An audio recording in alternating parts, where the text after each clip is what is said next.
Well, Merry Christmas, everybody. It is actually Christmas Eve at about 10 after 7 a.m. my time, and I've got to crank this video out. This is actually going to be my last video of 2015. Normally, if you've been following my channel for any period of time, normally at the end of the year, I'll take the last couple of weeks off because, it's just the holiday season is very hectic. I got a little behind this year. I didn't get the end of the year video out there as quick as I wanted to, so I think this is actually the latest I've ever posted my final video, Christmas Eve, but consider it a Christmas present. Hopefully you all like it and enjoy it, and basically most of what this video is going to entail is my end of the year awards for professional wrestling, the things, Superstar of the Year, Tag Team of the Year, Show of the Year, Match of the Year, all that other good stuff.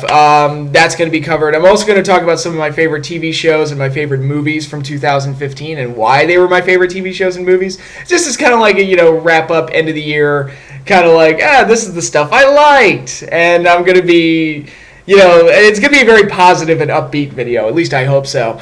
But before we jump into any of that, there is the matter of my top 10 matches for the month of December. Normally, I would cover that at the start of next month. That would be the first video of January, you would think. But at this point in the year, or at this point in the month, I imagine the list isn't going to change too much. And I don't know when I'm going to come back in January, so it might be like January, like halfway through the month, and I still haven't done the top 10 matches for December. Plus, I've also decided my match of the years for 2015 and anything, so if I'm still like doing best matches from 2015 after 2015, it's going to be a little weird. So my top 10 matches for December 2015 are as follows, and they're mostly matches that I've already reviewed, so I'm probably not going to take too long with this, but number 10, Wilder and Dawson versus Enzo and Cass for the NXT tag titles from NXT TakeOver London. Just a really good tag match. That's really all there is to say about it. And when you have like big babyface favorites like Enzo and Cass who are so likable, you want to see them win the belts. And if they do, it's really satisfying. If they don't, it's actually really heartbreaking. And this match fell into the latter. It was like, oh, Enzo and Cass lost. But just an overall very enjoyable tag match. I like Enzo and Cass as a duo, and I like Wilder and Dawson. I think they're a team that kind of came out of nowhere, at least somewhat, compared to some of the other teams in NXT. But they're pretty solid. I actually enjoy their work. So really enjoyed that match. Number 9 is another tag team match from NXT, the Vaudevillains versus Jason Jordan and Chad Gable from the December 2nd episode. I've been praising these two teams a lot. They're actually my two favorite teams in NXT.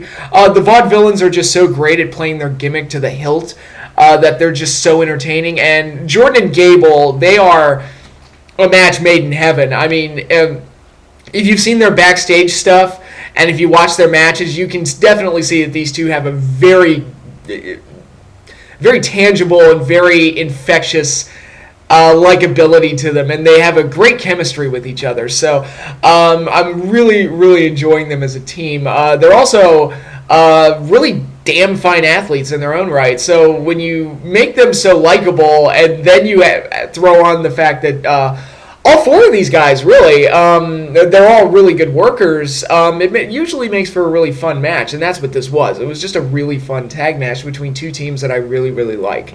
So, yes, that's the number 9 match of the month. Number 8, Dean Ambrose versus Kevin Owens versus Dolph Ziggler for the IC title from Super SmackDown. It was the main event of the show, and it was the first time I've watched SmackDown in God knows how long. And it was a good match. I'm not going to say it was the greatest thing ever, but it was a nice action-packed three-way between three guys that typically deliver good work. So I just really enjoyed the match. That's basically all there is to say. Number 7, Ethan Carter III versus Davey Richards, a quarterfinals match from the World Title Series from the December 9th episode of TNA Impact. There's not a whole lot to praise TNA for in 2015. One thing that they've definitely got on their side that's a positive is Ethan Carter III.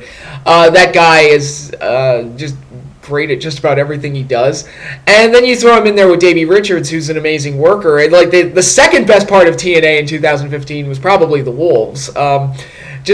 Typically have really good matches, and at this point, anything that TNA can do to do anything positive, I'm gonna probably bring some kind of attention to it. But anyway, they've been doing the World Title Series, and this was one of their tournament matches. And personally, I think this might be the best match that they've done since they started doing the World Title Series, which the conclusion of which will kick off their brand new start on the Pop Network. So we'll see how that goes. But yeah, EC3 and Davey Richards, I just thought they had a very good match, and good on them for doing that. Number 6, Asuka versus Emma from NXT TakeOver London. Again, it was the opening match. I talked about it in detail in my review of the show, but it was a really good match between two really good workers. It was a good way to kick off the show, and yeah, Asuka's just a lot of fun to watch, so the match was fun to watch. So yeah, it was just really entertaining and really good.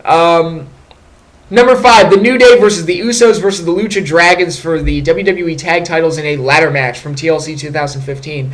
It was a spot fest. It was a car wreck type of match, but it was a lot of fun to watch. It was very exciting, and I really like The New Day, and anything they're a part of, I'm at least going to pay attention to. And as long as the match doesn't do anything stupid, I'm probably going to enjoy it. And this match was one of those cases where it was, yes, The New Day.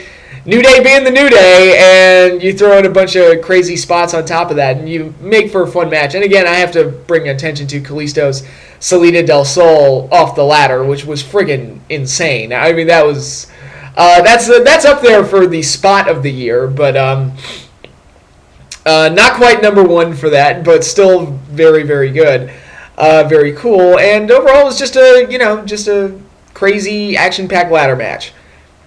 Number 4, Finn Balor defending the NXT Championship against Samoa Joe from NXT TakeOver London. Main event of the show, it was very exciting. It was hard-hitting. It was a match of clashing styles.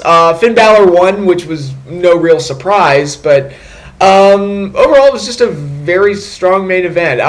It didn't quite have the same story impact that like the Kevin Owens Sami Zayn matches had, and I don't think it was quite as good as the Finn Balor Kevin Owens matches from the summer, but it was still very good. It was still a very good match, and really a nice closing main event for NXT in 2015. Number 3, Kyle O'Reilly versus Adam Cole from Final Battle 2015, The Fight Without Honor. I talked about this in the review, but it was a very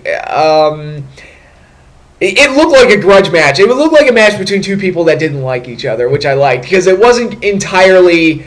It didn't look overly choreographed, which I really appreciated. It looked like these two were really trying to fight each other. And yeah, they were trading wrestling holds and stuff, but it was done in a way that was a little bit more intense and not as clean as you would normally expect from wrestling matches these days. And it was... very enjoyable. The ending was a bit abrupt, but it sets the stage for bigger stuff down the road, so we'll be seeing where that goes. But overall, it was one of the big matches from Final Battle, and I thought it delivered. So it was one of my more favorite Ring of Honor matches this year, quite honestly. But there's that. Number 2, Sheamus versus Roman Reigns for the WWE World Championship from the December 14th episode of Raw. This was the night after TLC, where they kind of... I don't want to say they stunk the joint up at TLC, because they didn't really... It wasn't their effort that was the problem. It was just a crowd that just wasn't receptive to what they were doing. And the crowd was very vocal about that. Here on Raw, they handled the story a little bit better.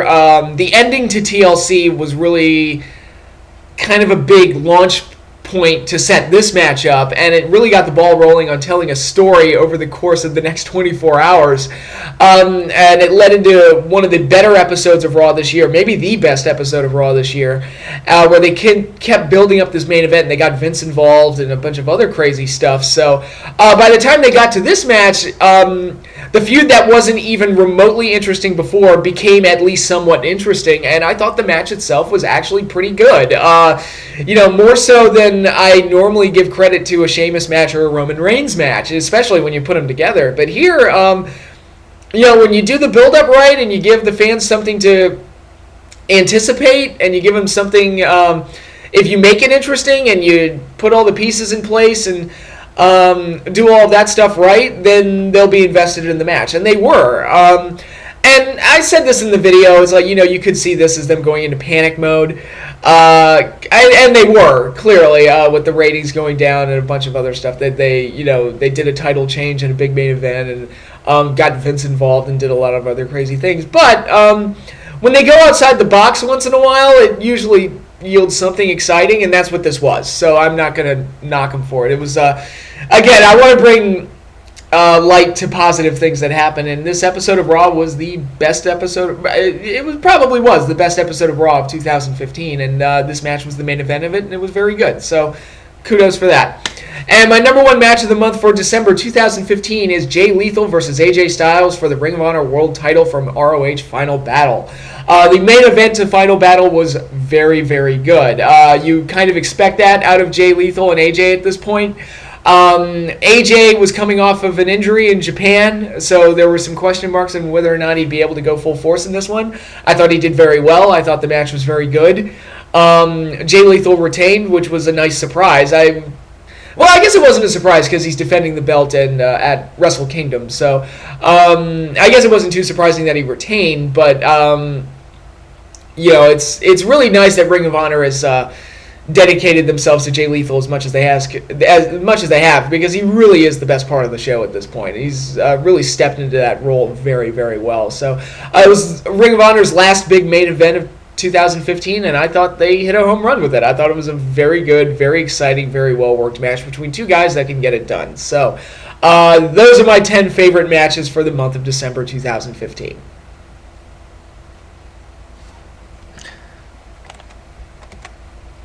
And now it is time for me to talk about the best that professional wrestling gave us in 2015 as I go over my personal end-of-the-year awards, which I've determined entirely by myself. The only governing body that was involved in deciding who gets these awards was me. So this is entirely based on my opinion and nothing official beyond that. So please keep that in mind as I go over all the categories. And I selected these categories. They're pretty standard as far as wrestling awards go, so no major surprises or thinking outside the box or anything like that. But it's obviously inspired by the Slammy Awards, which happened this week, and the Wrestling Observer End of the Year Awards that they always do. So this is my own version of that. That doesn't really mean anything. It's just me stating my opinions on what I like the most that the art form of wrestling gave us this year. So without further ado, let's jump into the first category: Authority Figure of the Year. This is a role that can often be the downfall of the show, especially if you're going with the evil boss character. It can become trite and boring and stale. Sometimes it really works, but most of the times it doesn't seem to, and it only the evil authority figure really only becomes like an interruption or just too big of a focal point of the show, to the point that it detracts from all the wrestlers. So it's very hard to pull off. Typically, I like the authority figures like Nigel McGuinness in Ring of Honor, who exists for the sole purpose of making matches and providing commentary on the main events. And that's it. He's there to add legitimacy to the show, basically, just by his presence. William Regal in NXT, same thing. He's just there to make matches. And the show's not really about him, which I'm completely fine with. When I watch the NFL or when I watch UFC, I don't want Dana White or Roger Goodell. If anything, those two figures get way more attention than they should. But, I don't, when I tune into a pay-per-view or a big football game or the Super Bowl or something like that, I don't want the authority figure to be the main focus of everything. I want the competitors to be the main focus. And typically, that's why I like the Jack Tunney type of authority figure, where they just make matches and the stories mostly involve the wrestlers. However, I'm going to give Authority Figure of the Year to Lucha Underground's Dario Cueto, who completely, again, it's sort of a microcosm for just how Lucha Underground won me over, in that its presentation style is so over the top and so grindhouse-like, and so much like a TV show that completely goes against what I always said before, which is wrestling needs to be more realistic, and Lucha Underground completely just threw that in my face and proved me wrong and put on a great show. Dario Cueto is kind of the microcosm of that, where I've been saying for years that the evil boss thing doesn't work. And here along comes Dario Cueto, and he's fantastic. He's kind of the MVP of the show in a lot of ways. The guy's a really good actor. I don't know the actor's name that plays him, but he's a really good actor and adds a lot of legitimacy to the backstage kind of cutscenes that they do that look great, feel great, and because of Dario's presence, they're believable. He's also not motivated by being evil for the sake of evil. He's a money-grubbing businessman who puts people in unsafe matches and unfair situations because he wants to generate interest in this underground fighting league that he's created. And he's all about just creating the most violent situations possible for the sake of making money. And he operates more like a sleazy promoter would, I think, and that makes him more believable. He's not just out to screw baby faces just because. He's not out to reward heels just because. The heels he rewards are the ones that he has in his back pocket, and and he has like a quid pro quo relationship. And the baby faces that he tussles with are normally cases where, the baby face will do something to attack him, and then that raises his ire or something like that. So he's a very believable character, and he's not even aligned with all the heels. Katrina beat him up not beat him up, but kind of roughed him up in one show, and that's another thing. He doesn't overpower the wrestlers, which a lot of times with the evil boss figure, it's like, especially with like the McMahons, it's like they have to overpower and be the strongest, most powerful people on the show, and that doesn't really work because they don't wrestle, so it's just really weird. And here, Dario, he's kind of a weakling. His biggest strength is his money and the way he can talk himself out of bad situations and stuff. So, I think Dario is a fantastic presence on the show. He's one of the reasons that Lucha Underground won me over. So when I had to decide Authority Figure of the Year, had to go with Dario on that one. Next category is Commentary Team of the Year, which this sets a pretty low bar because there are not many good commentary teams in modern day wrestling. We all know what I've said about the Raw and SmackDown teams. That goes without saying. The NXT team is not bad, but not as bad as the main roster show, but still not great. TNA with Josh Matthews and his endless cycle of partners. I think they've kind of settled on the Pope as his main partner, but fine, whatever. What else? There's not a whole lot. Lucha Underground, people shit on Matt Striker and Vampiro. I kind of like them. Vampiro's a little rough around the edges, but I like Matt Striker's knowledge, and I like what he brings to the table, and I think Vampiro brings legitimate excitement to things. So they're not great. They're just not bad enough to make me want to mute the show, which is more than I can say about the Raw teams.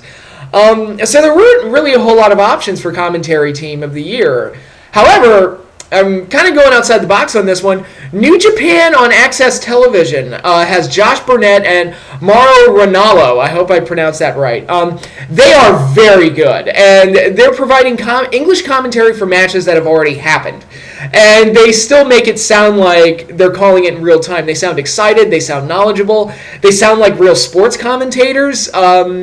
They're great. They're really, really good. I really enjoy listening to them, and I wish modern-day commentary teams in wrestling would be reflected to kind of mimic what they're doing over there, rather than just whatever the hell it is that, bullshit variety show hour that Vince typically goes to. And, of course, if Vince is doing it, a lot of other people try to mimic him, which, sure. So there's that. Excuse me. And so, commentary of the team. I'm going to give it to Josh and Mauro on that one. Manager of the Year. This is, again, not the most extensive category because there aren't a whole lot of managers in modern day wrestling, especially on the mainstream side of things with WWE. The two that I had it down to were either Paul Heyman for WWE as the voice for Brock Lesnar, or Katrina in Lucha Underground, who is the spokesperson for Mil Muertes and the Disciples of Death. And the presence that she brings to the show has been fantastic. But I think ultimately I'm going to settle on Paul Heyman. He's a reliable hand. Every time he shows up, it's a big deal. Everything he says sounds great. Everything he does just gets a reaction and comes off really well. Paul Heyman is one of the best performers in wrestling today, and it's all through speech, and he's really good at it. So, yeah, whenever he talks, it's a big deal. He makes Lesnar seem like a mythical being, like something of legend, the way he talks about him. So, Paul Heyman, he's there to make Lesnar look better, and he does it in spades. He's really, really good. So, Manager of the Year, once again, goes to Paul Heyman. Spot of the Year. What crazy, psychotic spots did we see this year? Well, when I made up this category, there really was only one answer in my mind on what the selection would be. And it's a Lucha Underground one. Angelico's dive off of Dario's office during the Trios Tournament Finals was an amazing spot. Not just because it looked amazing, and it was amazing to see a guy soar through the air from that height and dive into the ring on top of a bunch of guys. It worked within the context of the story because the babyfaces were getting beat down, everything looked hopeless, and then you got this giant kind of almost Deus Ex Machina type of situation where Angelico, living up to his name, came down from the heavens to take down the heels in a great visual. And then, again, servicing the story, once he hit it, it set up the babyfaces to come back and win the match. So it was an important spot for the story of the match, in addition to being this amazing visual as well. So when I was picking Spot of the Year, there really was only one option in my mind, and it was that one. It was an amazing, amazing highlight for the video package, for sure. Sorry, let's roll this down. Okay, Feud of the Year. Again, I had this one down to two options. My runner-up was Pentagon versus Vampiro from Lucha Underground. Great rivalry. Again, to get me to care about a match involving a 45-year-old Vampiro in 2015 is pretty amazing, but, you know, the characters were well-defined. You had a lot of mystery surrounding Pentagon and who his master was, and Pentagon was just such a nasty, mean, violent character that was so cool and got over so quick once he started going in that direction. And the feud these two had was just about perfect. It was one of the best storylines I saw all year. It was great. But I'm going to give number one feud of the year to an NXT selection. It's Sami Zayn versus Kevin Owens. You know, it's a story of betrayal, friends become enemies, and a bunch of other things. It carried over from last December's Our Evolution pay-per-view where Kevin Owens attacked Sami Zayn right after he won the title. It had history, it had importance, it had character, drama, and all that other good stuff.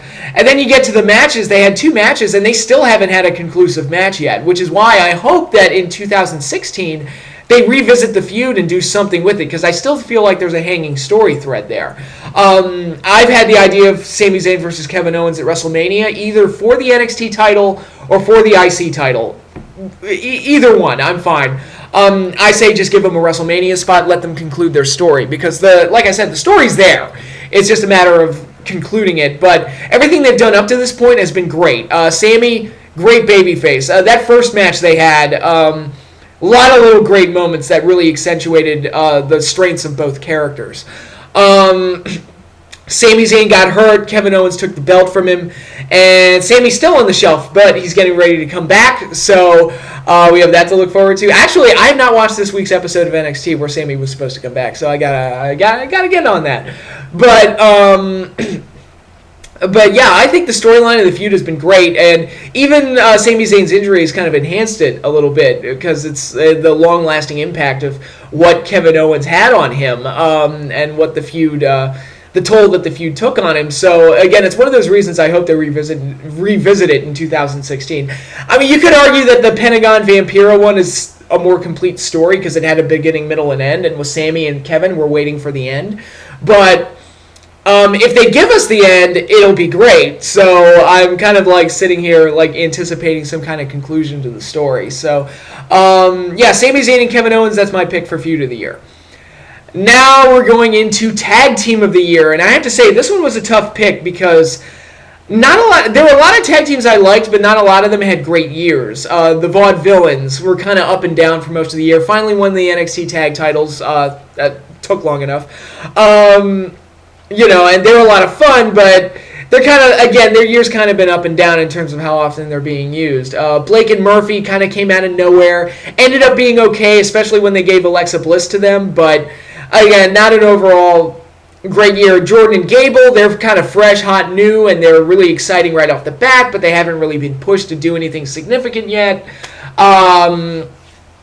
Red Dragon, Ring of Honor, typically very good. They normally do good work, even though I've criticized Ring of Honor for the lack of tag team psychology, which is why the Young Bucks were not considered for my list. And I think you can say that about a lot of the Ring of Honor and New Japan teams like Roppongi Vice or War Machine or The Kingdom or The Addiction and a bunch of teams like that. You know, they have the efforts there. In some cases, the characters are there.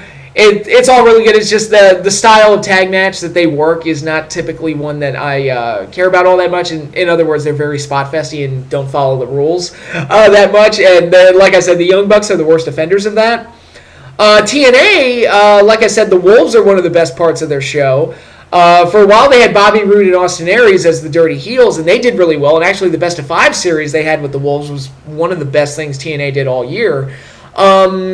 So there's not a whole lot of options for Tag Team of the Year. And actually, if I'm going to count this one, even though it's a 3-man team, but Lucha Underground's Team Havoc, I think, is a contender for Tag Team of the Year. Son of Havoc, Ivelisse, and Angelico, they were the sympathetic underdog babyface favorites and were kind of the centerpiece of the newly formed Trios division. So they deserve a lot of credit as well. Also, the match where they won the titles was one of my favorite matches of the year. So, a lot of different ways you could go with this, but I'm ultimately going to give Tag Team of the Year to The New Day. This is a gimmick that should have failed. Looked like it was going to fail, but then somebody had the wise idea of taking these goofy baby faces and just making them heels. And it seemed to just open up the door for all three of those guys to become very entertaining, very funny. Typically, they're the best part of Raw every week. And because they're able to get that level of investment from everybody, the matches they have actually matter. Now, were all the matches they had great? The Dudley Boys matches, like I said, they kind of had the same match 3 or 4 times. They were in a lot of 3-ways and 4-ways, which were kind of the matches they had with Tyson Kidd and Cesaro, I thought were really good. Were probably their best matches. The ladder match they had at TLC was also very good. So, yeah, they had their really good matches and were nice. They kind of became a nice major act on WWE Raw and were a source of entertainment at times when Raw was not providing much in the way of entertainment. So, just for being the diamond in the rough and being the beacon of hope at a very dark and dreary place, I'm going to give the New Day Tag Team of the Year. Wrestling Woman of the Year. Now, I'm not going to give it to Nikki Bella, which they did on Raw this week, which some people got upset by that. I feel like from a kayfabe standpoint, I could kind of understand why they would give it to her, but I don't put much stock into the Slammies anyway, which is why I do my own awards. It's like I'll just do my own. Fuck those guys. But Woman of the Year. Basically, if you're going to go for Woman of the Year, the main place to stay with is for NXT because that's where the women's division was at its best. You had Charlotte, you had Bayley, who was the underdog babyface super favorite that finally won the title and is doing really well for herself. You have Becky Lynch, who came out of obscurity a little bit and ultimately became one of the best girls on the show. Really the 4 horsewomen. It's Becky, Charlotte, Bayley, and then, of course, my pick for Woman of the Year, Sasha Banks. She was a mean and nasty heel champion, which made Bayley's victory at NXT TakeOver all the more satisfying. But the work that Sasha put in to become as good as she did has been unbelievable. She had great matches with Charlotte. Then she went on and had that great match with Becky Lynch. And then she went on and had those 2 matches with Bayley, which were incredible, which were arguably the 2 best matches of the year. And again, she puts a lot of work into her character. And she's such a great heel that's why those matches work so well. In addition to the fact that she's just a great athlete that's very creative and is always coming up with new and different things. Probably the best thing she did all year was stomping on Bayley's hand during their match in Brooklyn. It's a small thing, but the fact that she's mindful of that type of stuff really puts her over the top in my eyes. It's like, man, she's got a really good grasp on psychology and stuff. So, Wrestling Woman of the Year for me, it was a no-brainer. It's Sasha Banks.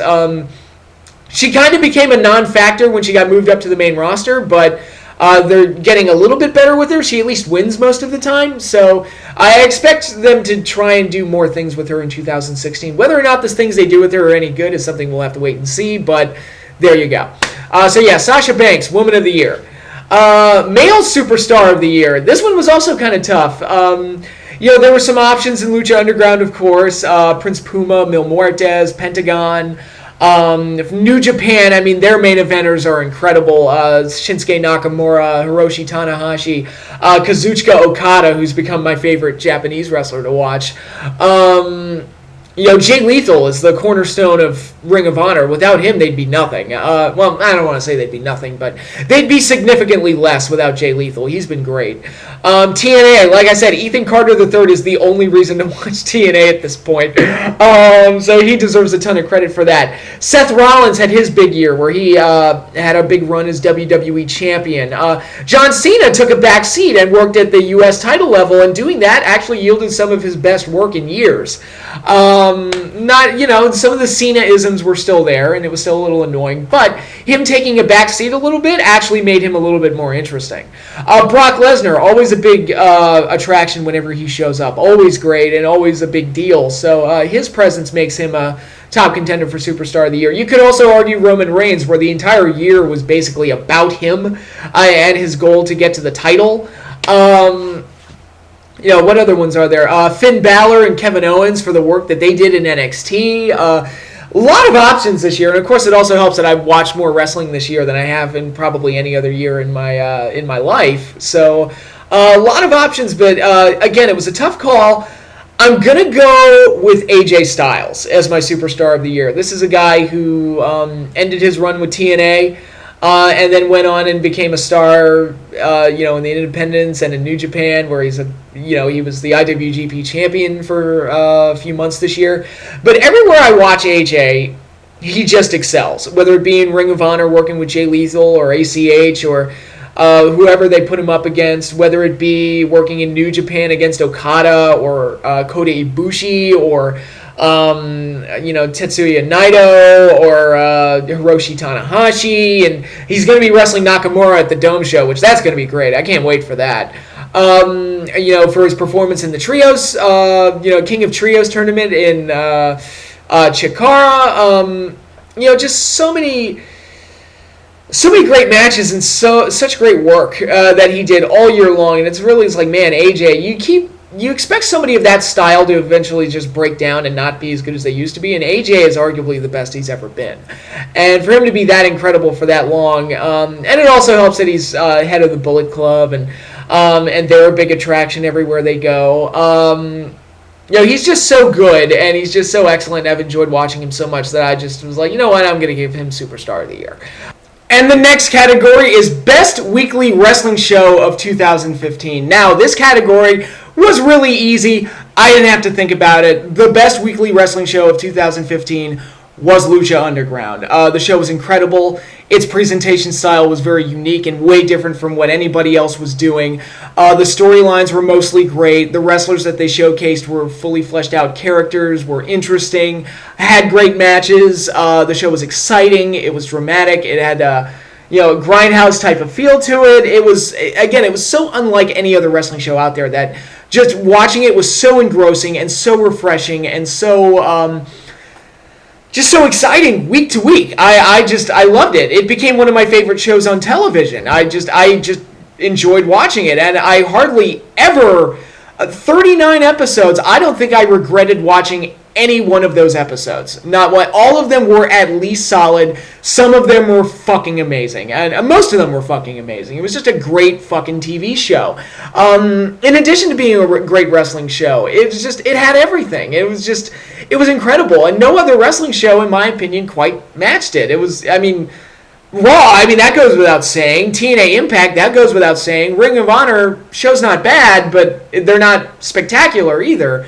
The production values are also a little shitty. NXT show's good week to week, and I like the way they book things from takeover special to takeover special, but on a week to week basis, it didn't have the same appeal that Lucha Underground did. So really, like I said, this category was an absolute no-brainer. It's Lucha Underground or bust. There's no way that it's not going to get my recognition as being the best weekly wrestling show of the year. So here's hoping Season 2 follows suit and they continue to be excellent. So moving right along from there, we've got 2 categories left. And for these, instead of listing one option, I'm going to do a top 10 best. So top 10 best wrestling events of 2015. Again, I watched more wrestling this year than I have in probably any year in my life, with all the different promotions and all the different things that I watched. So I watched a lot of different events. Now, this list is not very varied because there was one promotion in particular that kind of dominates the list a little bit. But, it gave me a lot more options besides just WWE or TNA. So I was very thankful for that. And it was actually kind of hard to get a top 10 list, not because there weren't enough shows, but because there were too many. I had the initial list I had about 14 or so, and I was like, whittling that down was kind of splitting hairs and stuff. But overall, it was, I think I've got my list here. So, number 10, New Japan's G1 Climax Finals show. This was the first year I'd ever followed the G1 Climax. I didn't watch every single match and every single show, but I did watch it. I tried to catch all the big stuff, and I definitely watched the finals. That match that Tanahashi and Nakamura had at the end in the main event was spectacular, and the show itself had a lot of other good matches too, like Ricochet versus Kushida for the Junior Heavyweight Championship. So yeah, it had some big matches, but really it was that main event that really put it over the top, and it was the culmination of the G1 Climax tournament, the first one that I'd ever actually followed. So for that, it was really exciting, and I really liked it. Number 9, NXT TakeOver London. As I said in my video review, it's probably the weakest TakeOver special to date, but I also said if I were going to do a list of the top 10 best shows of the year, it'll probably be on there. It's on there. All the matches were good. I mean, that's, maybe it didn't quite have the same storyline payoffs or the same big moments that previous TakeOver specials had, but it was a bunch of good matches in front of a very lively crowd, and for that, I can appreciate it. So that show was really good. Number 8, New Japan Invasion Attack 2015. Another strong show from New Japan, mainly because of its main event. AJ Styles versus Kota Ibushi, which had a finish that I don't know how they did that, where AJ was able to catch Kota out of the Phoenix Splash and turn it into the Styles Clash. I have no idea how that's even physically possible, but they did it. So really the strength of that main event made that show work, but this was a very good show in its own right and just very exciting from top to bottom. So, Invasion Attack, another strong effort from New Japan. Numbers 7, 6, and 5 are 3 NXT TakeOver specials. Like I said, NXT's kind of all over the list here. Number 7, I put Unstoppable, which really the only fault with that show was the fact that the main event didn't have a finish. That was really the one fault, but everything else really worked. This was also the show that had that excellent Sasha Banks versus Becky Lynch match, which really put Becky Lynch on the map. Number 6, I put TakeOver Respect, which had the main event of Bayley versus Sasha in the 30-minute Iron Woman match for the NXT title. That match was great. It also had the conclusion to the Dusty Rhodes Tag Team Classic tournament. And really, Respect, what it had going for it was that it was different from all the other TakeOver specials. It didn't have a world title match. The women were the main event. It had a tag team tournament as the main bulk of the show. So really, that one right off the bat has more of an identity to itself than most of the other TakeOver specials. It was, it looks different, it felt different, and it was very entertaining from top to bottom. So really like that show. And number 5, I have NXT TakeOver Rival, which was the first time we got to see Kevin Owens versus Sami Zayn in the main event, and it was very, very good. Great show and a bit of a downer ending, but still a great Empire Strikes Back style ending to an NXT TakeOver show. It was very good, very entertaining, and I really liked it. Number 4, another New Japan show. New Japan Dominion 2015. Great card. You had Makabe versus Ishii for the Never Openweight title. You had so many other... there were so many other matches on here. I'd could sit here all day talking about it. But really, again, it was the strength of the main event that really put it over the top. It was... Okada versus AJ Styles for the IWGP title, which was the culmination of Okada's road to redemption as he lost at Wrestle Kingdom 9 and then kind of went into a slump and then went into the road to redemption to ultimately get the title back. And he did defeat AJ for the title in an incredible match. And the show was incredible. I really, really enjoyed it. So, great stuff all around. You also had Nakamura versus Goto. You had that Shibata match, which was stiff as fuck. A lot of good stuff going on at this particular event. I really, really enjoyed it. Number 3, NXT TakeOver Brooklyn, the best NXT TakeOver special of the year. It was a new setting. It was, a lot of great stuff going on. You had the Vaudevillains finally winning the tag titles. You had so a lot going on here. Tyler Breeze taking on Jushin Liger in Liger's first WWE match. And you had a very good main event with Finn Balor taking on Kevin Owens in a ladder match. A lot of great stuff going on, but the real main highlight of the show was Bayley versus Sasha Banks for the women's title, which was an absolutely amazing match that had everything I want out of a pro wrestling match and a pro wrestling storyline. It was very, very, very, very good. So, NXT TakeOver Brooklyn, number 3 best show of the year. Why is it not number 1 or 2? Because number 1 and 2 were just that good. That's it. I mean, that's just how it is. Brooklyn, many would probably say Brooklyn should be higher, but it's like the other 2 shows were just so damn good that they had to be 1 and 2. Number 2, New Japan Wrestle Kingdom 9, the first pay-per-view I watched of 2015, and boy was it a killer. It made me a New Japan fan. I mean, that's got to speak for something, right? Just so many big matches, so many big moments. Having JR on commentary for the English version of it was also great. Tanahashi and Okada was an incredible main event. You had Nakamura versus Ibushi, which was great. You had AJ. I had JR calling an AJ Styles match, which made me happy as he took on Naito. Makabe versus Ishii was great. It was the first time I saw them wrestle each other, and I just loved their whole series of matches. So much great stuff at this event, and it was so great, so spectacular, and so wonderful that it made me a New Japan fan. Also, Sakuraba versus Suzuki. That match was stiff as fuck. So, yeah, so much great stuff going on here, and such a big event, and such a big deal that... it's one of my favorite shows of the year. Why is it not the number 1 best show of the year? Because I'm a Lucha Underground fan. Gonna give number 1 show of the year to Ultima Lucha, parts 1 and 2 for the complete show. Actually, when part 2 aired, they replayed part 1 right before it, and I watched both episodes together. So it works really well if you watch the whole thing together. And it was just the culmination of everything that Lucha Underground had built up to that point. All the storylines, all the things they did. Culminating in this grand season finale with so many fun matches. You had Cage versus the Mac in Falls Count Anywhere. You had Drago versus Hernandez in the Believers Backlash match. You had the Disciples of Death winning the Trios titles and adding to Katrina's power. You had Johnny Mundo taking on Alberto El Patron in a fantastic match. You had the Gift of the Gods Championship decided. You had... so many great things, just so many great things. The real one downside was Blue Demon versus Tejano. That was the only thing that really didn't work on the show, but other than that, it was just 2 parts that makes a complete whole, and it was a phenomenal season finale for Lucha Underground. And the 2 major things that really stood out were the Pentagon Vampiro match, which was way better than anybody ever thought it could be, and it had all the drama and excitement that you would want out of a major grudge match, and the main event of Prince Puma versus Mil Muertes for the Lucha Underground Championship, which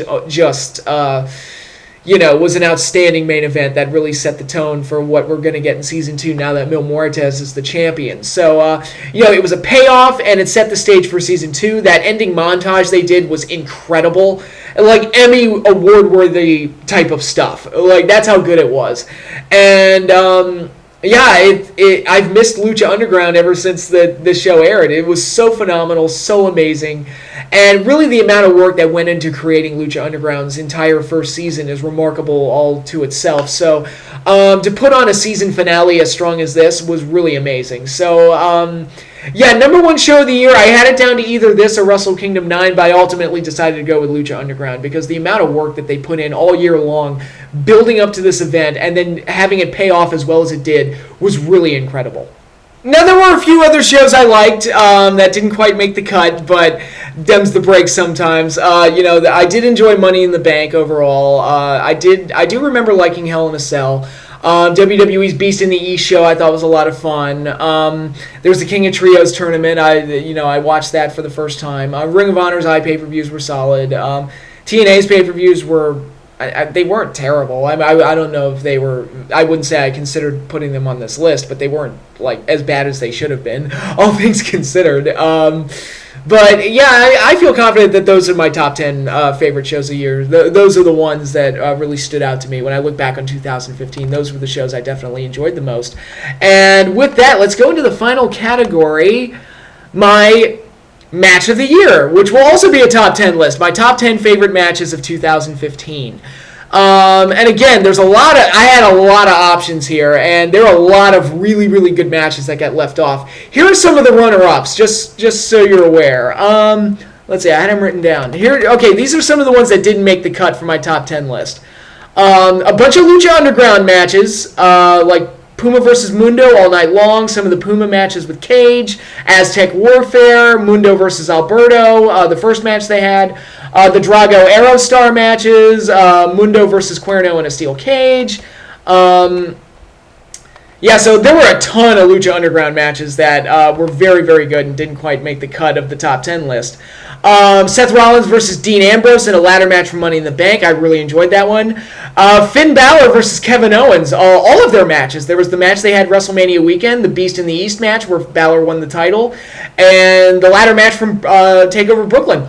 All very good. None of them quite made the top 10 list. Maybe in a top 20 or 30, yes, but top 10 didn't quite make it. Maybe even top 15. It was just, again, this list was very hard. There were various Cena U.S. Open title matches that were very good, like the match with Neville and the match with Sami Zayn. Those didn't quite make the cut, but I want to highlight them because they were very good. John Cena versus Kevin Owens from Elimination Chamber was awesome. The rematches, they kind of had the exact same match, only with Cena going over, which was like fine, whatever. But the first match they had, I thought was great and was legitimately a pretty awesome match. To their credit, Undertaker versus Brock Lesnar from Hell in a Cell. I hated the WrestleMania 30 match, so I wasn't a fan of them revisiting this feud. The SummerSlam match they had a stupid ending, so I was like, ugh, now we got to get this rematch. But I thought the rematch came off very, very well, and it was very good. So wanted to give some credit to that one. Jay Lethal in Ring of Honor had several great title matches. He had the 60-minute match with Roderick Strong. He had the winner-takes-all match where he won the world title. It was world title versus TV title. He had that match with Jay Briscoe. That was a big, high-stakes match. The match he just had with AJ at Final Battle, which I gave Match of the Month for December, was very, very good. Not quite top 10 on the year, but still very good. Several New Japan matches that were very good. The G1 Climax had a lot of great matches. The two that really stand out to me from the G1 Climax are Nakamura versus Tanahashi in the finals, and Nakamura versus Okada as the setup for the finals. Both of those matches were incredible, but this top 10 list was very hard to make. So, but yeah, I do want to highlight the G1 Climax because there was a lot of great stuff on there. AJ Styles versus Ibushi from Invasion Attack. Love that match. Nakamura versus Ibushi from Wrestle Kingdom 9. The never open weight championship matches involving Makabe, Ishii, or Tomoaki Hanma. It was always either Ishii and Makabe Ishii and Makabe or Hanma and Ishii. And the matches were always these hard-hitting stiff fests that were fantastic. So I really enjoyed them. Loved those matches. Not quite top 10 on the year, but still very, very good. Bayley versus Sasha Banks in an Iron Woman match. Did not make the cut. Kind of shocking, I know, but a very, very good match. One of the best women's matches this year. One of the best matches, period, this year. But again, it would be on a top 15, not on my top 10. Again, this top 10 list was very hard to make. Becky versus Sasha from Unstoppable is also very high up there. And I thought for sure when that match first happened it was going to be on the top 10 for the year. Didn't quite make it. But with that, let's jump into the actual top 10, shall we? Number 10. Sami Zayn versus Kevin Owens for the NXT Championship from NXT TakeOver Rival. Again, I've already highlighted the strengths of this match. The strengths of both characters were highlighted perfectly, and I'll always remember that little spot where Sami Zayn was getting beat up really badly. He had hit his head and knocked him loopy, and Kevin Owens was taking advantage of it and was just power bombing him into oblivion. And Kevin Owens just put his hands on Sami's chest to pin him without much effort. And on the 2 count, instead of doing the typical don't move and just wait until 2.5 and 3/4 and then just kick out for the excitement, they went for this bit where Sami just kind of rolled over, like weakly rolled over to break the count, and it was like, oh, Sammy's not going to quit, but Owen's just going to hurt him more. And it was a really great character story moment that most wrestling matches wouldn't do, because you want to get the pop on the 2 count. But again, the story came first in that situation, and I thought it made the match that much better. And you got a better idea of who both characters were and how the storyline developed, and you had the Kevin Owens title victory when the match was stopped, which even enhanced it. It was like, oh my God, he murdered his best friend to become the champion. It was very good work from 2 guys, and again, I'm looking forward to a potential rematch down the road. So hopefully we get that. Number 9, Brock Lesnar versus John Cena versus Seth Rollins for the WWE Championship from the Royal Rumble 2015. Royal Rumble, probably the worst pay-per-view of the year, but it did yield the best main roster WWE match I saw this year. Excellent triple threat, and really what made this was the clashing styles of all 3 guys. You had Brock, who was an unstoppable monster, and they did that spot where Cena kept AAing him, and Lesnar just got right back up and took another one. It was like, oh my God. It was one of those great things that just made Lesnar look like an unstoppable beast. Cena was he was his typical Cena self, and he's a big star, so he brings a lot of impact to anything he does. And you had Seth Rollins, who was the wild card in the whole thing, was the high flyer athletic guy who really kind of had an answer for Brock Lesnar's strength, and that Brock Lesnar couldn't really take full advantage of him because Rollins was too fast and too agile and too athletic. Something I wish they took advantage of when they had those 2 main event a pay-per-view by themselves. That was probably one of the more disappointing matches of the year. But I thought this 3-way was an excellent 3-way, and just very, very good all around. And like I said, it was the best main roster WWE match I saw all year. So that's that. Number 8, Pentagon Jr. versus Vampiro in the Cero Miedo match from Ultima Lucha Part 2. This match was way better than it had any right to be. And, I usually don't like these type of matches with light tubes and over-the-top hardcore antics and flaming tables and all that stuff. But everything was done to service the story. And you had this sick, twisted, maniacal, violent heel in Pentagon trying to please his master. And he was just wailing on and beating on Vampiro most of the time. And Vampiro, to his credit, he sold well and he made Pentagon look like a star. And he did everything he needed to do to make that match work. And so did Pentagon. It was an outstanding match. And then after the match, you got the big reveal of who Pentagon's master was. And that made it even better. That was like the capstone that was this wonderful icing on the cake. This match probably would have been on the top 10 list of the year, even without that moment, but that just put it over the top and made it even better. So, that was an excellent match and one of the best things that Lucha Underground did all year. And it was a culmination to a great feud as well. Prince Puma versus Mil Muertes for the Lucha Underground Championship at Ultima Lucha Part 2. Also on this top 10 list, it'll be number 7. Again, it felt like they spent all season building this match up. Having Prince Puma win Aztec Warfare, having him beat all of his contenders and be the big hero champion, and Mil Muertes destroying almost everybody in his path, not losing very often, and being just a complete monster and squashing people. And they did the whole bit where Phoenix beat him and he went away and then came back and was even more powerful and was even more dangerous and more violent. So it made for a great main event. It delivered big time, and it set the stage for Season 2. It did everything it needed to do. It gave you a big payoff, and it made you want more later on. So great hero, great villain, great match. It's really all there is to say about it. It was just really well done.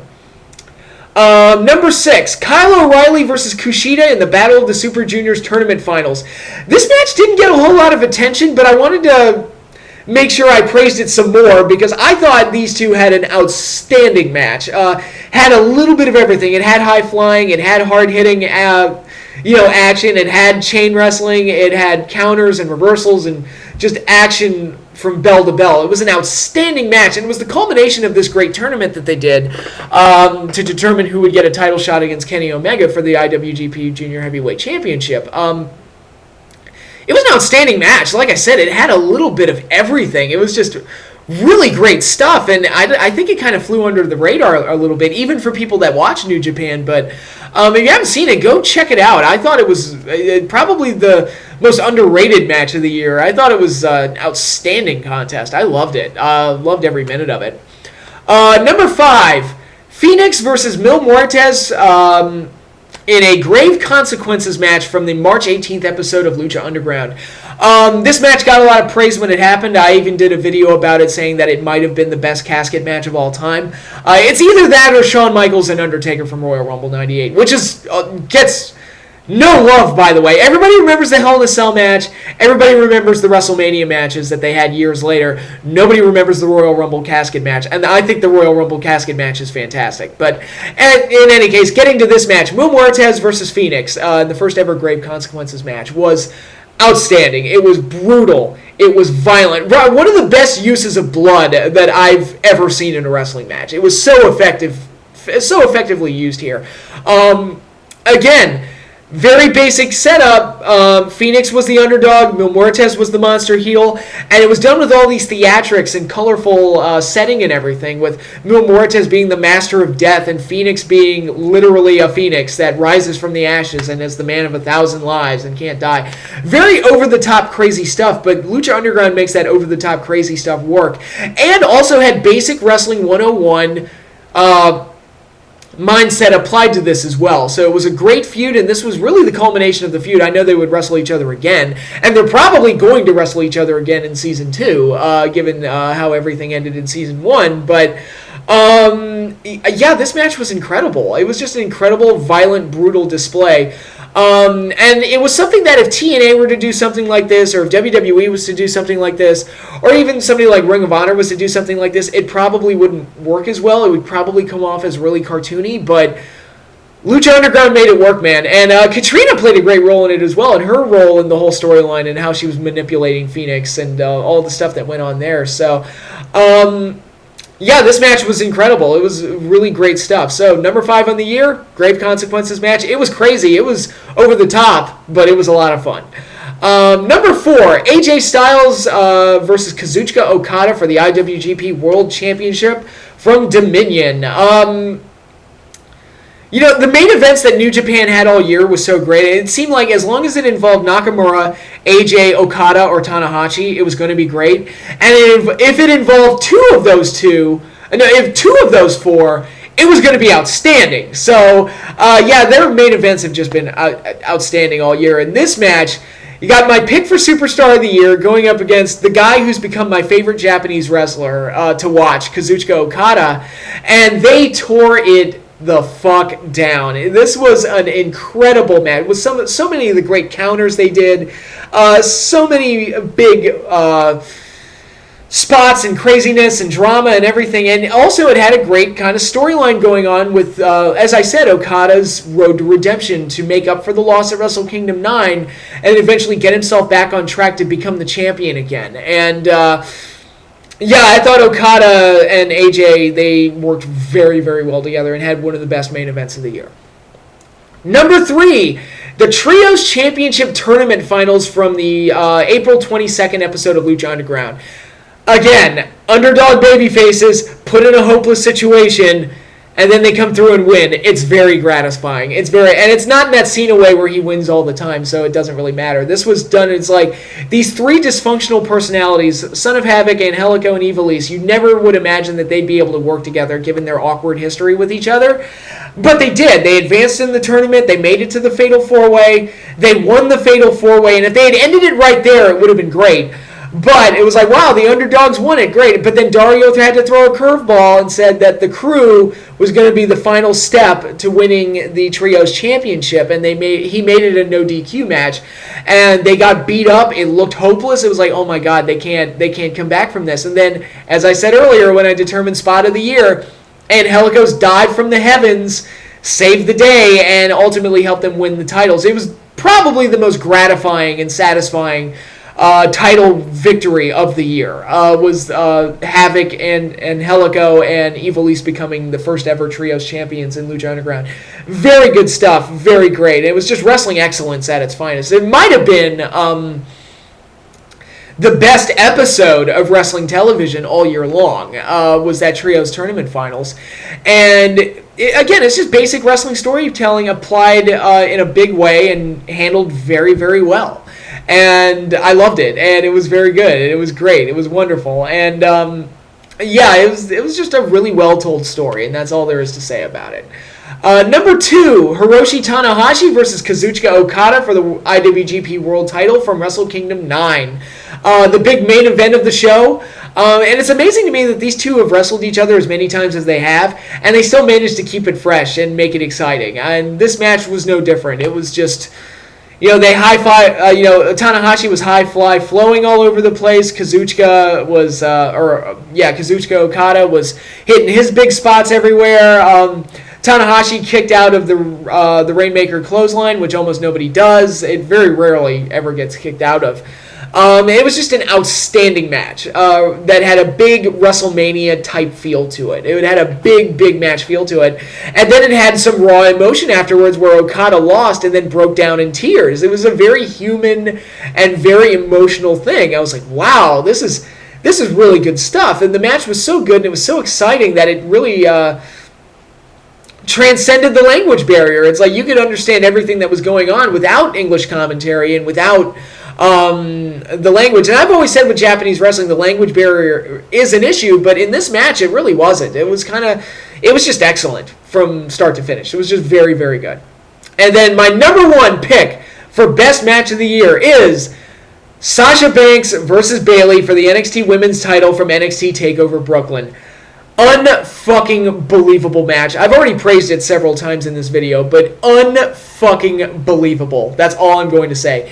It had everything that I want in pro wrestling was in that match. It was great, and my hat's off to both girls for putting on one hell of a show. It was the best told wrestling story of the year, without a doubt. It was incredible. I loved it. It was great. So, those are my top 10 favorite matches of the year. Sasha and Bayley, that match is number 1. No questions asked. And now that my end of the year awards are done, it's time to look ahead to 2016. What do we have to look forward to? Well, I can tell you right off the bat, I definitely can't wait for Lucha Underground Season 2. If it's even, if they manage to keep it as good as Season 1 was, or even make it better, which that's a tall order to follow, but we're in for a treat. I think, I can't wait for Lucha Underground to come back. It's going to be so great. We've got Wrestle Kingdom 10 from New Japan. I'm definitely going to watch it. The card looks incredible, so I can't wait to see it. It looks phenomenal, so I can't wait to see that card. We've got TNA going to Pop Network. I don't know what that's going to mean for the future of the company going forward, but they're going to determine their new champion as the finals of the World Title Series take place. I would give it to Ethan Carter III because he's the best thing on the show, but we'll see. We have that to look forward to. And then we've got WrestleMania season coming up. The Royal Rumble build-up to that is on its way now.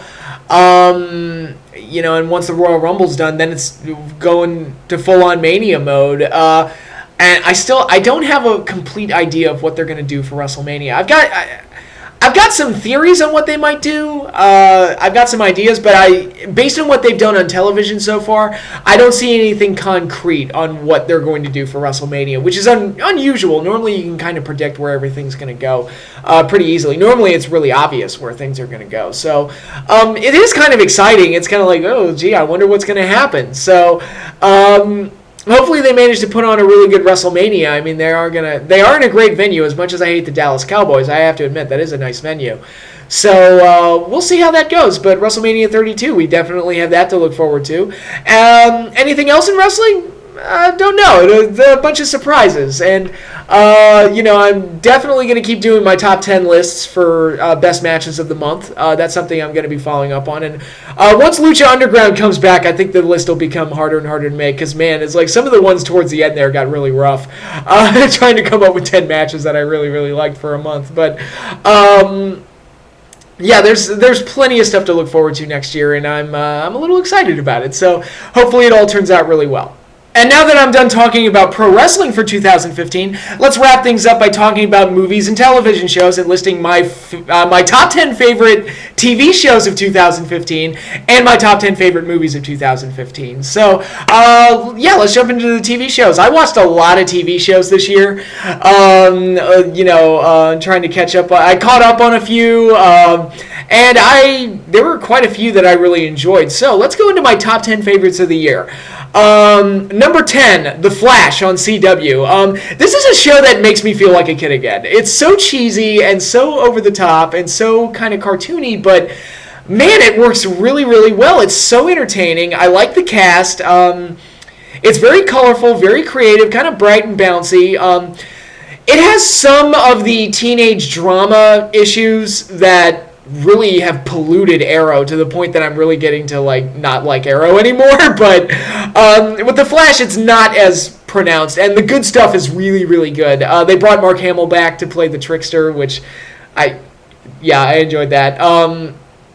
The season 1 finale was really great. Grodd was a great addition, and I thought that wasn't going to work at all, but they made Grodd work fairly well. And now that we're in season 2, they're doing all this wacky stuff with introducing multiple dimensions and Earth 2 and all sorts of crazy stuff. So it's been a lot of fun. And by the way, Zoom is awesome. That's all I'm going to say. Zoom is a fucking beast, and it's great. I love it. So The Flash, it really, again, when I'm in the mood for something a little cheesier, a little bit brighter and more colorful, I go for The Flash, and it's fantastic. So really enjoyed that show.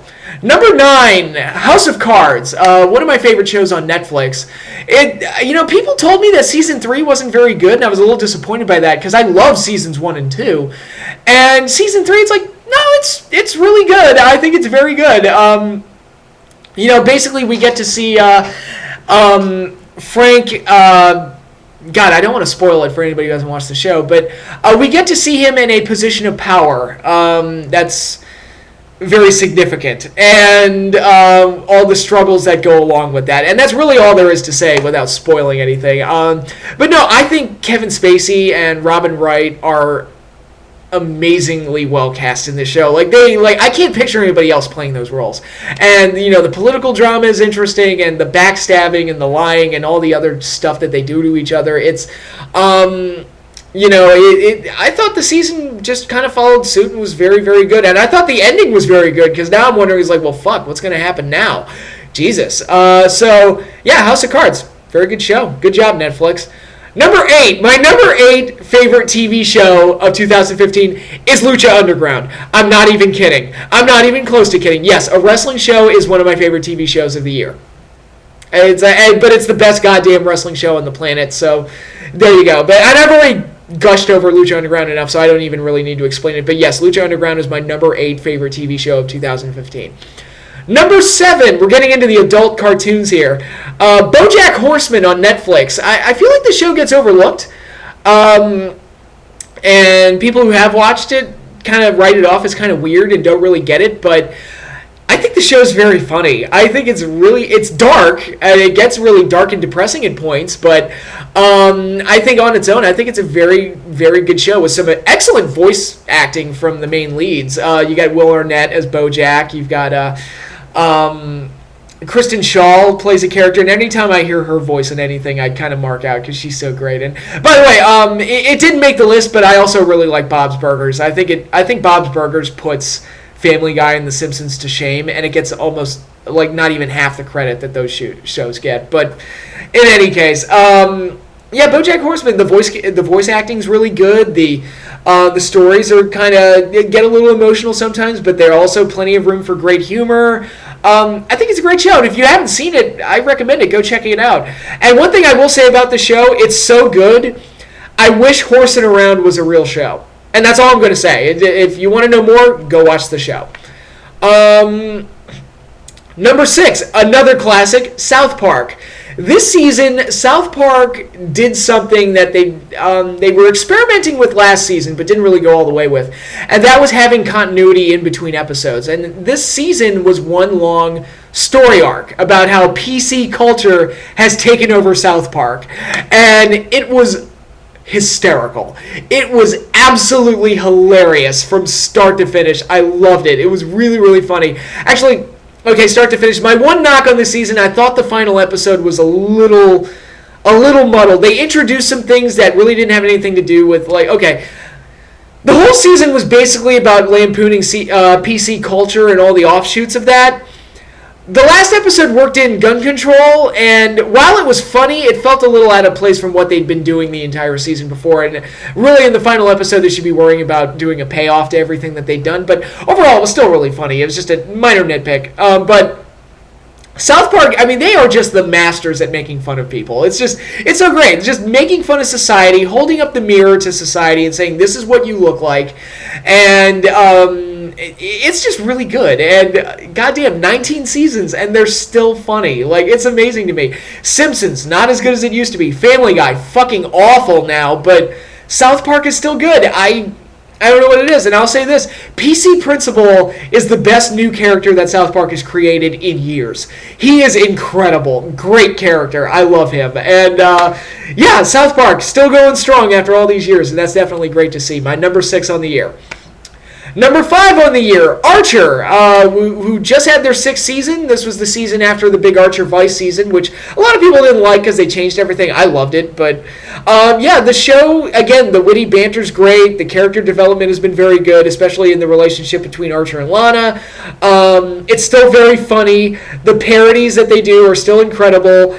It's still a really funny show, and it's just great. I love it, and I look forward to seeing what they do next season because it ends on kind of a cliffhanger, and we don't know exactly what Archer's plan is for what they're going to do. Again, I don't want to give anything away, but the show's excellent. It's great. I love it. Archer's just incredible. It's one of my favorite shows on television, without question. And it has been ever since it started. Ever since I saw the pilot episode, I was like, oh, this is one of my favorite shows. It's not even a question. I love this show. It's great. Number 4, Better Call Saul.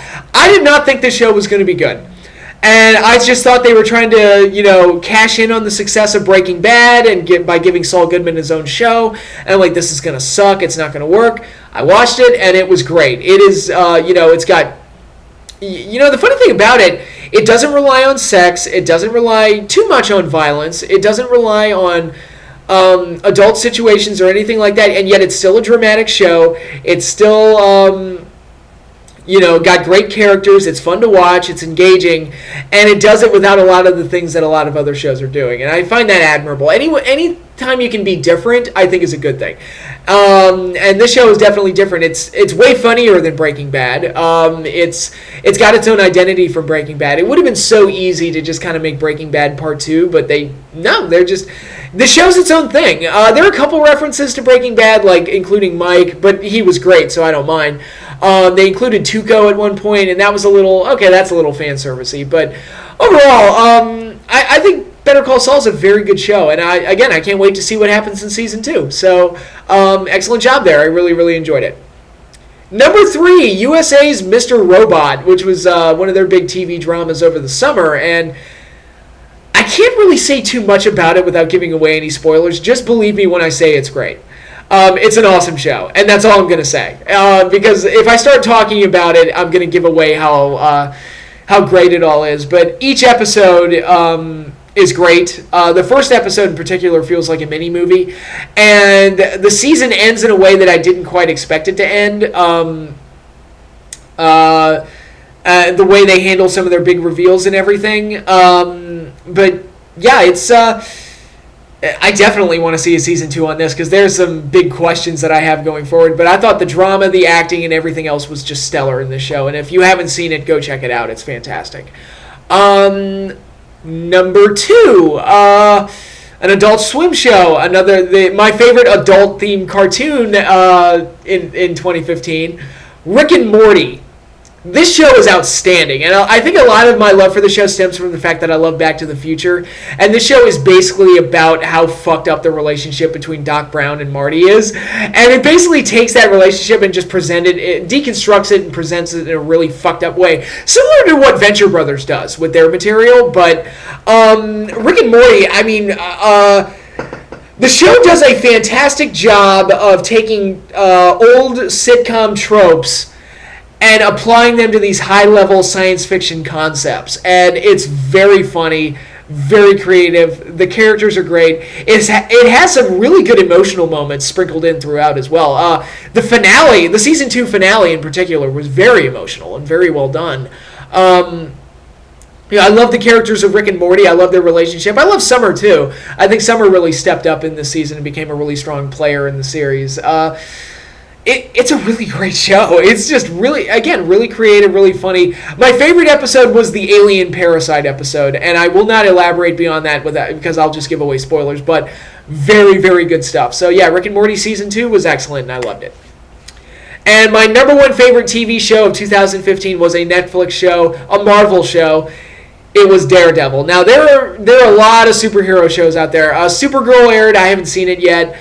You've got CW with all their shows. They've got Legends of Tomorrow coming out in 2016. You've got Flash and Arrow. You've got all sorts of other things. Marvel has Agents of S.H.I.E.L.D. and Agent Carter, which I really liked Agent Carter and Agents of S.H.I.E.L.D., by the way. But Daredevil is really a cut above the rest of all the superhero shows. It's...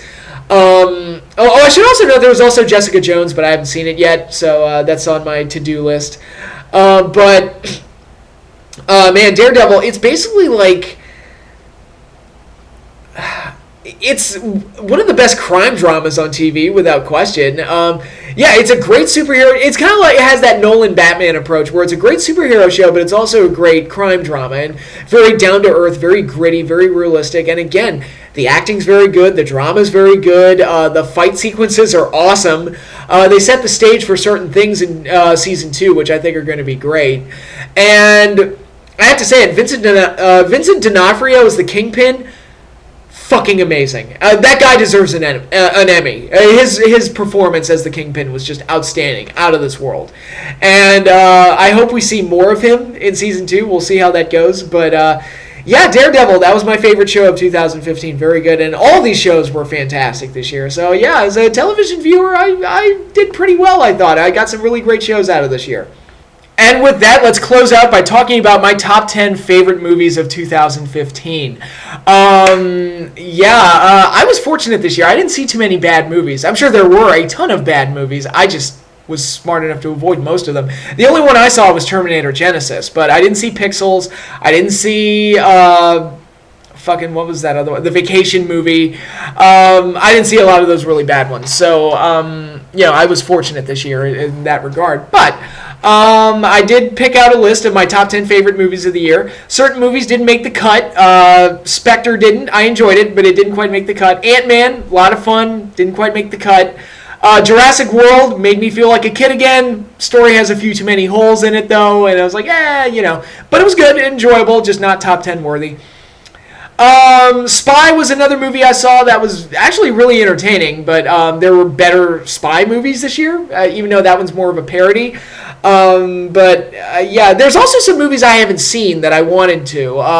The Hateful Eight, which comes out to theaters tomorrow, I think. I think it comes out tomorrow, which I don't go to movies on Christmas Day. But, it's Quentin Tarantino's latest film. It looks great. I want to see it, and I'm sure I will at some point, but I need to film this video now. So, Hateful Eight, maybe I'll have to readjust that list later when I actually do see it. I also had The Final Girls recommended to me, especially since I'm a horror fan. People said that I would really like it, so... I'll be sure to check that out at some point. People told me that Krampus, or whatever that movie is, told me that movie was really good.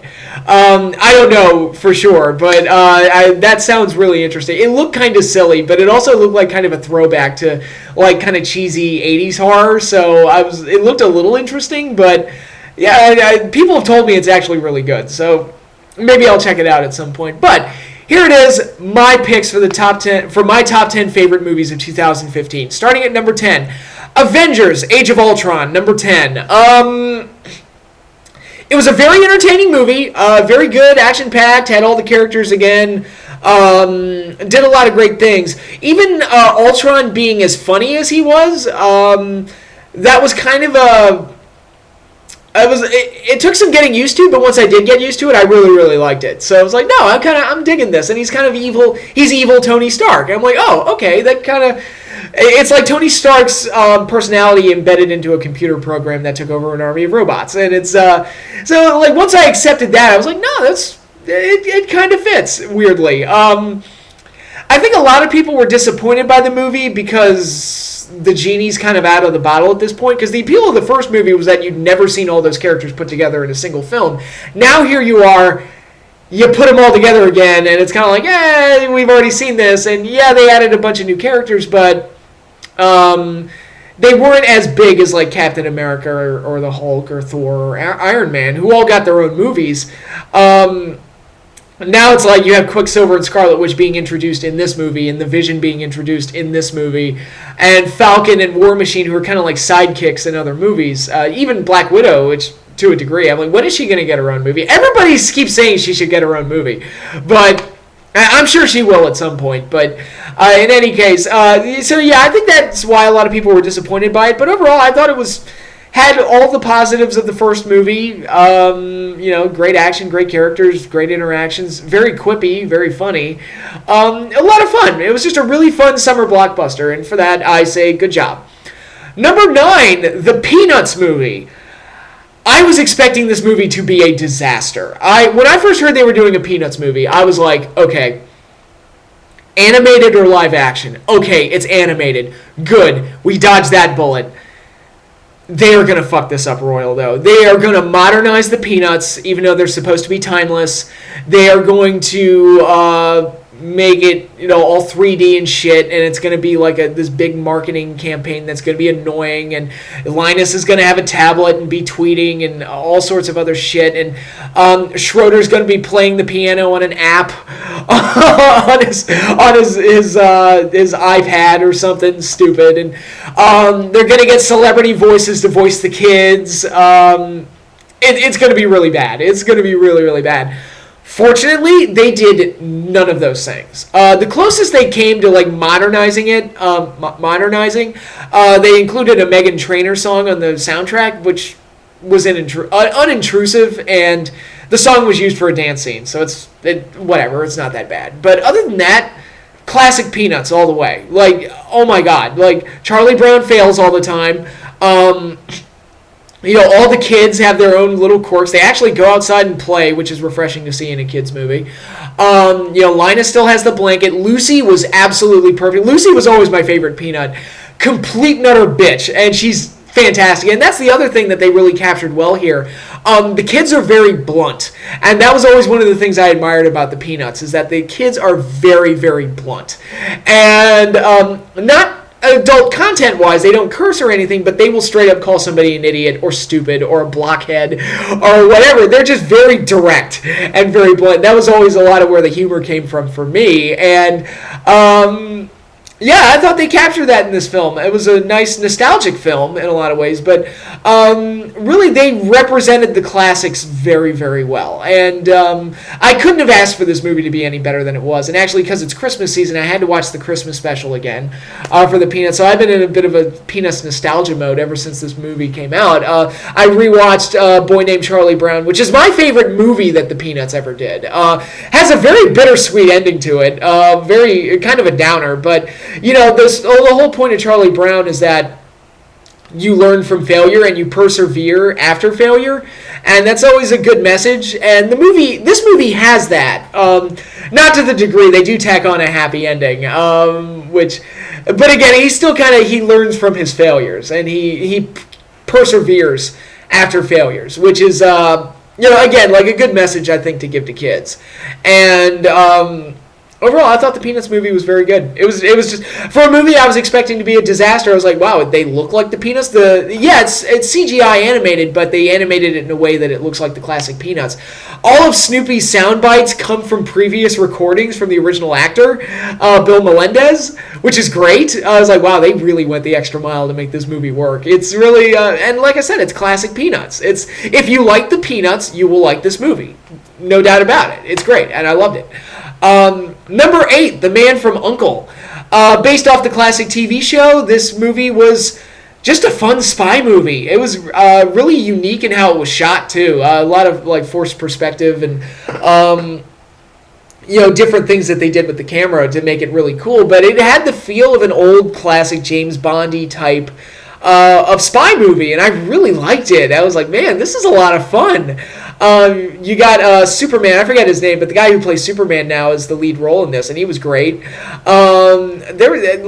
it was a lot of fun. I don't think a lot of people saw it. I think it kind of flew under the radar, but I highly recommend checking it out. I thought it was a blast. I really liked this movie, and again, a lot of fun. Number 7, The Martian, based off the book.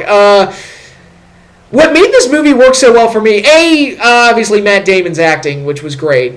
Basically acting by himself for most of the movie. But what also made it work for me is one of the reasons I kind of dig, I'm not a huge Star Trek fan, but one of the things I admire about Star Trek is the amount of detail in the science and how everything works. And The Martian does a really good job of providing the details to make everything matter. So when something goes wrong or something goes right, it feels like a big moment because they spent so much time explaining all the details and making everything matter. And that type of stuff made the movie all the more interesting. I think the book is better, but the movie is very, very good.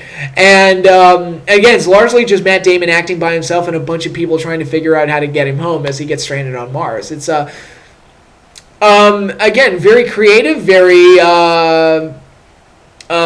fun to watch. It had some of that isolation, claustrophobic aspect that I like that you don't see in a lot of movies now.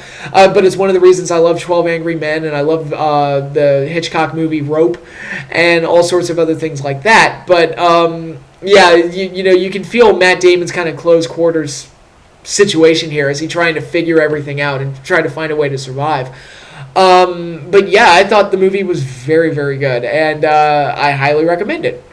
Number 6, my favorite animated movie of the year, Inside Out, a return to form for Pixar. After Toy Story 3, which was phenomenal, they went into a little bit of a slump. Cars 2 was bad. We all knew it was going to be bad. Brave was kind of a muddled mess. When I heard that the original director left and the movie was in production hell for a while, I was kind of like, yeah, it kind of shows, because the movie was a little muddled. And then you got Monsters University, which was a prequel that nobody wanted, and I'm just sitting there like, Pixar, what happened to you? What's going on? And then Inside Out comes out, very colorful, very imaginative. The world that they create is very, very cool. Not the most original concept, because we've seen this before with like entities living inside your mind or living inside your body that tell you what to do and control how you act and everything. But most of Pixar's concepts are not based on things that, I mean, they weren't the first ones to do toys coming to life. I mean, Raggedy Ann Says Hi. They weren't the first ones to do Monsters in the Closet or Monsters Under the Bed. You had All Real Monsters. There was an episode of Tiny Toons that did that.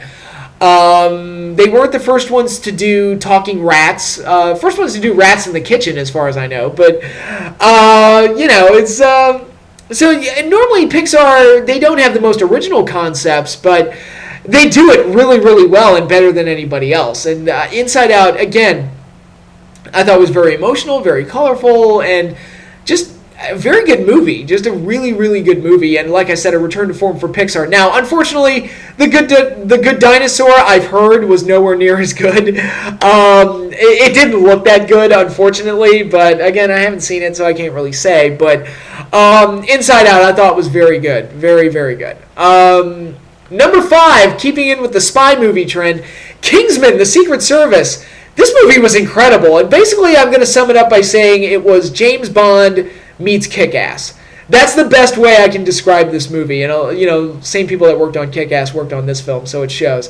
But it's got the fun spy movie elements to it with like the over-the-top nature that Kick-Ass did, that movie did. So, again, cast is great. Samuel L. Jackson as the villain is hysterical. Like literally every time he was on screen, I was laughing my ass off. It was just great stuff. And again, it's really weird that you had all these spy movies come out, and the Bond movie was one of the, not bad, but it was one of the weaker ones. And I'm like, man, and then you look at Man from U.N.C.L.E., you look at the Kingsman movie, and it was very good, very, very good, very entertaining, and I really enjoyed it. Number 4, Star Wars: The Force Awakens. Again, I'm a happy Star Wars fan. It wasn't perfect, but it did enough to make me happy. It was better than the prequels. That's all I wanted. I've already done a whole video reviewing this movie in great detail, so I won't spend too much time on it, but all I'll say is that It was very good. It was a return to form for Star Wars. I felt like, for the most part, they did everything they needed to do to reestablish a new trilogy. I really enjoyed it. It was a lot of fun, and I look forward to seeing where they go in the future. So, yay, for right now, Star Wars is back, and it's good to see. Number 3, Mr. Holmes, which is a movie about Ian McKellen playing a much older Sherlock Holmes. Sherlock Holmes is actually 93 years old in this film.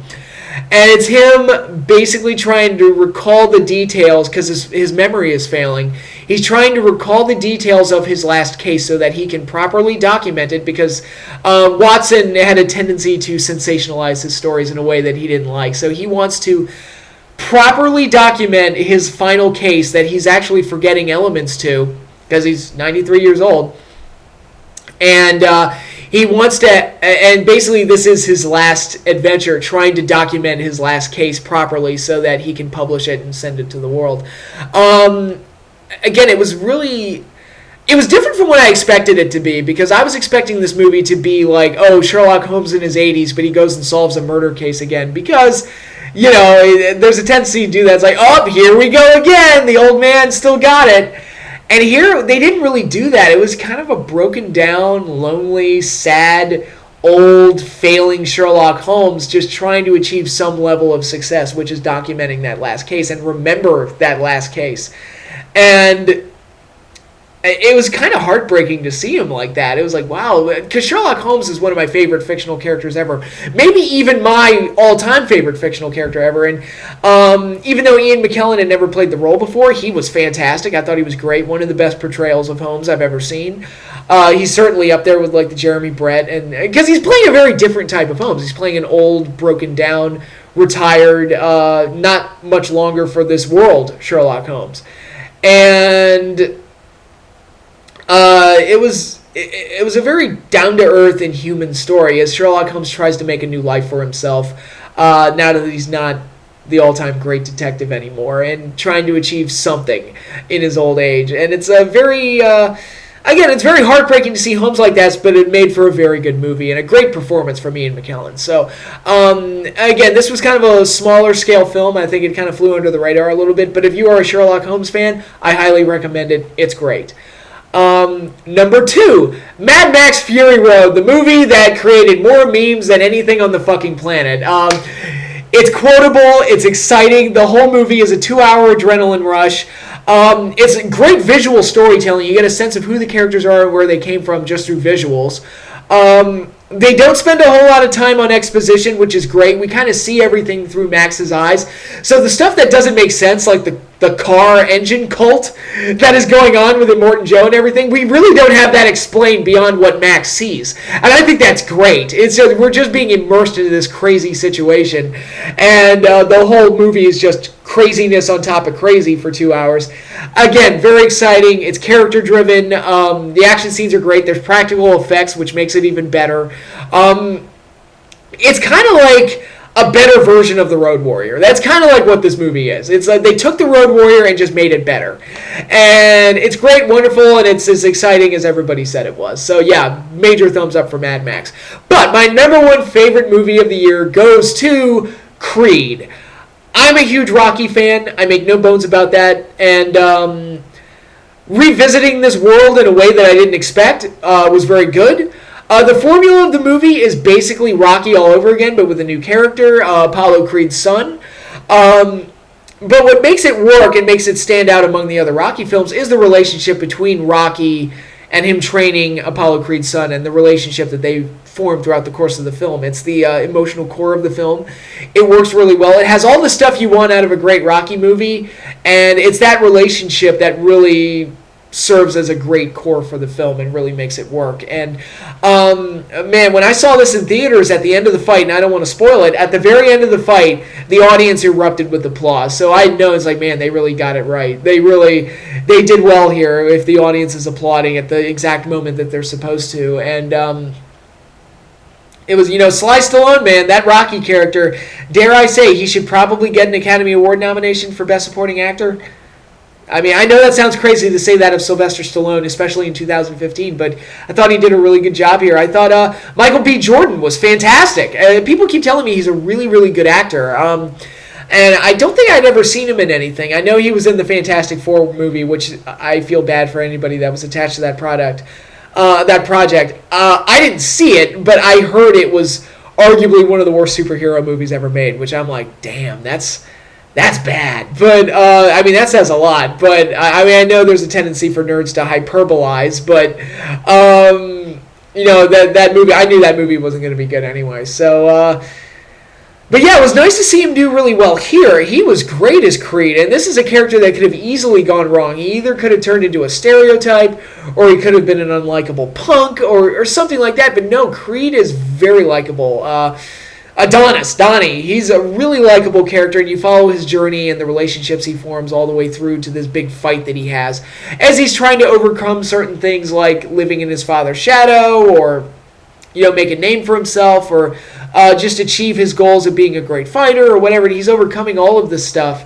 And again, it's like the original Rocky for a new era, and it's very, very good. It's kind of like weird. Like, out of my favorite movies, you get Star Wars, which is basically A New Hope, again, in a lot of ways. Mad Max Fury Road, which is basically Road Warrior again, in a lot of ways. And Creed, which is basically Rocky again, in a lot of ways. But, those story elements are so great, and they work so well that, it's good. You gotta love it. It just works really, really well. So I enjoyed Creed tremendously, and it really took me by surprise at how good it is. And just when you think, the Rocky series is much like Rocky himself. Just when you think he's down and out for good, he comes back stronger than ever. It's really weird. It's really weird. You would have thought after 5 that they would never revisit the Rocky series again.